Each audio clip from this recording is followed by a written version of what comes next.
আসসালামু আলাইকুম। আওয়ামী জাহিলিয়াতের যুগে ফেরাউন হাসিনার নির্দেশে আওয়ামী হানাদার বাহিনী কর্তৃক নির্মমভাবে নিহত হন উত্তরবঙ্গের অন্যতম বিশ্ববিদ্যালয় বেগম রোকেয়া বিশ্ববিদ্যালয়ের অত্যন্ত মেধাবী ছাত্র আবু সাঈদ।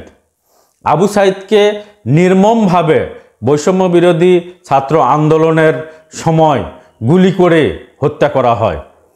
আওয়ামী জাহিলিয়াতের যুগে 2024 সালের 16 জুলাই ছাত্রদের যে বৈষম্য বিরোধী আন্দোলন চলছিল, এই বৈষম্য বিরোধী আন্দোলনের প্রথম উত্তরবঙ্গের কৃতি সন্তান মেধাবী ছাত্র আবু সাঈদকে গুলি করে হত্যা করা হয়।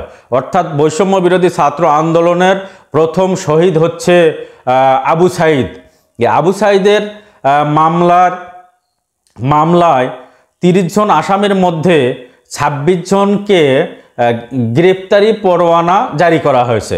এর মধ্যে বেগম রোকেয়া বিশ্ববিদ্যালয়ের সাবেক ভিসি হাসিবুর রহমান সহ 26 জনের বিরুদ্ধে গ্রেপ্তারি পরোয়ানা জারি করা হয়েছে।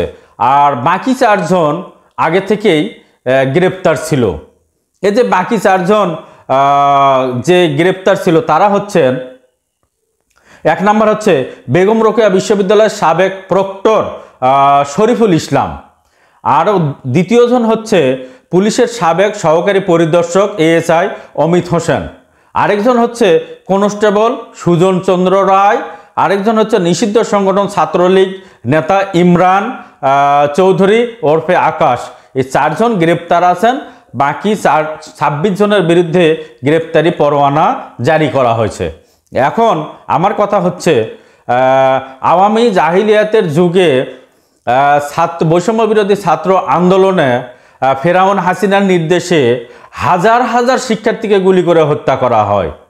তার মধ্যে প্রথম হত্যা শিকার হন আবু সাঈদ। আবু সাঈদের মামলার এই গতি, তাহলে কেবল 4 জন গ্রেপ্তার, 26 জনের বিরুদ্ধে গ্রেপ্তারি পরোয়ানা, তাহলে এই যে হাজার হাজার শিক্ষার্থীকে যে হত্যা করা হলো, এদের মামলাগুলোর কি অবস্থা? কেন মামলাগুলো এত ধীর গতিতে চলছে? প্রত্যেকটি হত্যাকাণ্ডের ভিডিও ফুটেজ আছে। আওয়ামী জাহিলিয়াতের যুগে যত অপকর্ম হয়েছে ফেরাউন হাসিনার নির্দেশে, প্রত্যেকটি ঘটনার পুঙ্খানুপুঙ্খ দ্রুতগতিতে তদন্ত করে দ্রুতগতিতে বিচার শুরু করে দৃষ্টান্তমূলক শাস্তি আমি দাবি করছি। শাস্তি দিতে এত দেরি কেন হচ্ছে? বিচার করতে এত দেরি কেন হচ্ছে?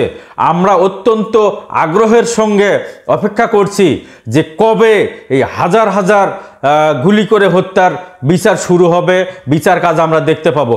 আরও হাজার হাজার গুলিবিদ্ধ হয়ে আহত হয়ে বিভিন্ন হাসপাতালে চিকিৎসা নিচ্ছে এবং অনেকেই আহত হয়ে পঙ্গুত্ব বরণ করে অথবা দৃষ্টি একটা চোখ গুলিবিদ্ধ হয়ে নষ্ট হয়ে অন্ধত্ব বরণ করে আছেন।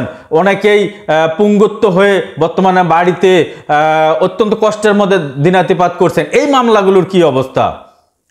আওয়ামী জাহিলিয়াতের যুগে 2008 সাল থেকে শুরু করে 2024 সাল পর্যন্ত এই সময়টা আওয়ামী জাহিলিয়াতের যুগে যত অপরাধ হয়েছে সবগুলো অপরাধের দ্রুততম বিচার দাবি করছি আমি। ফেরাউন হাসিনার নির্দেশে আওয়ামী হানাদার বাহিনী কর্তৃক যতগুলো বাংলাদেশের সাধারণ লোক এবং শিক্ষার্থী ছাত্র জনতা নিহত হয়েছে এবং আহত হয়েছে, প্রত্যেকটি নিহত এবং আহতের দ্রুতগতিতে বিচার করতে হবে।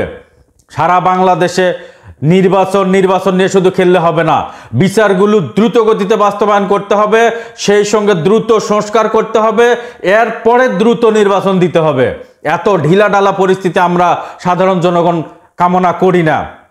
আমরা চাচ্ছি বাংলাদেশের 64টি ডিস্ট্রিক্টে বিচার কাজ শুরু করা হোক। শুধুমাত্র আন্তর্জাতিক অপরাধ ট্রাইব্যুনালের দ্বারা, একটা ট্রাইব্যুনালের দ্বারা যদি বিচার করা হয়, এই বিচার করতে আমার মনে হয় 40-50 বছর সময় লাগবে। অতএব এই ধরনের অসংখ্য ট্রাইব্যুনাল গঠন করা হোক অথবা 64টি ডিস্ট্রিক্টে বিচার কাজ শুরু করা হোক। না হলে আওয়ামী জাহিলিয়াতের যুগে আওয়ামী হানাদার বাহিনী কর্তৃক ফেরাউনের নির্দেশে ফেরাউন হাসিনার নির্দেশে যতগুলো হত্যা ঘটনা ঘটেছে, এগুলা বিচার কিন্তু দ্রুত গতিতে সম্পন্ন করা সম্ভব হবে না। একটা ট্রাইব্যুনাল দিয়ে বা দুইটা ট্রাইব্যুনাল দিয়ে এই বিচারগুলো করতে গেলে প্রচুর সময় লাগবে।